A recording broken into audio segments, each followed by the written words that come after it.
Our fifth video in the Clean Technology series summarises your lecture on UK energy policy relating to the built environment and domestic settings. We will discuss changes in policy, social issues, and introduce some key terminology and concepts around energy in the built environment.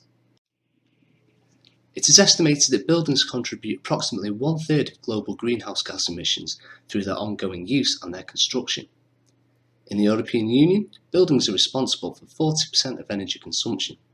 Improving energy efficiency of buildings could reduce total EU energy consumption by 5 to 6%.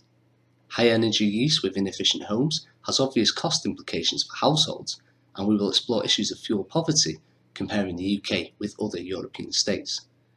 You may wish to read in detail this 2017 paper by Brenda Boardman, which makes the case for a comprehensive refurbishment programme for UK homes using clean technologies. We will discuss in detail various energy efficiency standards. Standard Assessment Procedure, or SAP ratings for example, were developed by the Building Research Establishment and are used by the UK Government to assess and compare the energy and environmental performance of residential dwellings. Essentially, SAP ratings assess how much energy a building will consume when delivering a defined level of comfort and service provision. You will see displayed inside buildings at Kiel, near the entrance, Energy Performance Certificates, EPCs, which tell you how efficiently a building is rated from A, most efficient, to G, least efficient. In the UK, an EPC is needed whenever a property is built, sold or rented. BREEAM, the Building Research Establishment Environmental Assessment Methodology, is probably the most prominent building standard you will encounter in the UK, and it is an important work area for graduates in environment and sustainability, such as yourselves. Launched in 1990, BREEAM is the longest established method of assessing, rating and certifying the sustainability of buildings. Households in England are considered by government to be in fuel poverty if they have expected fuel costs above the national average and, if they were to spend that amount on fuel, their residual income would be below the official poverty line.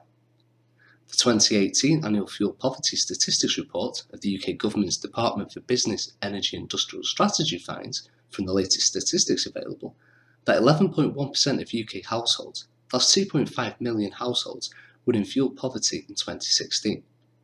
This figure has been increasing year on year. Three elements determine whether a household is in fuel poverty: household income, energy requirements, and fuel prices. Fuel poverty is exacerbated by factors including unemployment and retirement, lack of consideration in setting social security and benefits, and under-occupancy of homes. What might this suggest needs to be addressed for social aspects of UK energy policy? Think about the issues surrounding fuel poverty. What could be done to ensure energy policy is fair and protects the disadvantaged? This is just one example of the social considerations needed for clean technology-related policies. Other examples might include transport-related policies that differently affect different socio-economic groups. High fuel costs to discourage car use hit the poor hard, whilst public transport might benefit mainly middle-class commuters and urban populations. We will draw on examples from other countries, such as the Passive House standard in Germany, and discuss further key UK energy policies, including feed-in tariffs and various carbon-related obligations on energy suppliers and other bodies. In the previous two videos, we highlighted issues around the lack of long-term stability in climate energy policies and the impacts that has. Policymaking processes are complex and, as can be seen with changes in government in the UK, are highly influenced over time by political developments. As an example, in 2006 the Labour government of the UK set out plans for zero-carbon homes, which were amended by the Conservative and Liberal Democrat coalition that came to power in 2010 with a view to protecting the house building industry. The government then in 2015 announced it was dropping both zero-carbon plans and an expected tightening of efficiency standards, instead keeping efficiency policy under review. Despite challenging the House of Lords, which is the part of the UK Parliament that scrutinises legislation approved by the House of Commons, the government was able to proceed.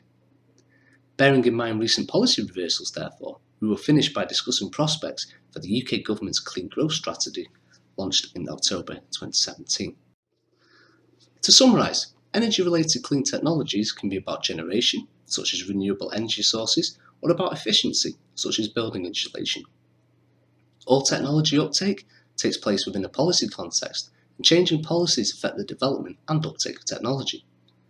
In critically evaluating your chosen clean technology for your assessments, make sure you are up to date on the latest policy context and you explicitly consider the impact of relevant policies. Remember that potential employers will expect you to know about the current legislative context.